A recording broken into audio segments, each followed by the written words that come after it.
Ay, iba talaga tong ano, yung bang nakasanayan mo ng nakasanayan mo ng ano, na-realize mong malapit pala ang ano, yung ang tubod kaysa Osamis, syempre.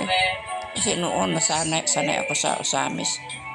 Palagi ako nandoon, halos araw-araw doon ako nag-shopping. Pero ngayon, syempre, na-realize ko na mas malapit talaga ang ano eh. Eh, syempre, 7 minutes lang mag-drive ako from our house, from my house to the bridge. Tapos, sa bridge naman, ako ng ano, tatawid ng mga 10 minutes kasi syempre maraming nagsa-selfie doon. Maraming istorbo, maraming naka-standby eh. Tapos kahit na malapit pa rin ano. Kaya pati ito early in the morning, hindi pa nga ako naghilamos. Mag-drive na kasi ihahatid ko ano ko yung pamangkin ko. Sasakay daw siya doon sa malapit sa Gaisano ba, papuntang CDO, Cagayan de Oro City. Kaya ito ako nag-drive, wala pang ang hilamos eh. Hindi pa naka-almusal. Ayan, umaambon sa labas oh. Pero di bale na. Ganyan ang sabi ko palagi kung kahit na mag-ulan, mag-ano, eh di bale dahil may bubong din naman itong kotse ko.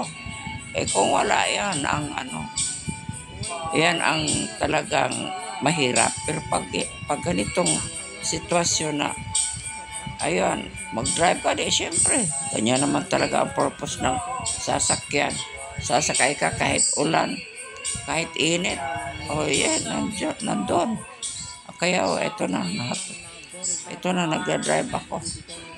Tapos, maya-maya, uwi na sa bahay.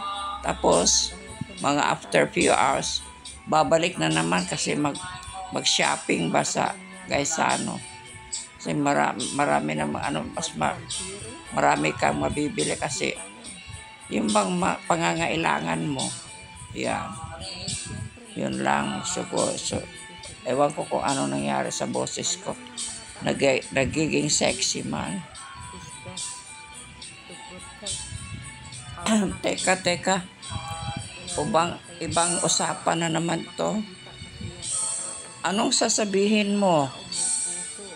Etong convicted criminal ay kinokontempt niya ang isang abogada na wala namang kasalanan.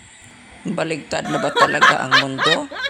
Nako, kung yun ang nangyari, that is only in the Philippines. Walang iba kundi sa Philippines lang yan.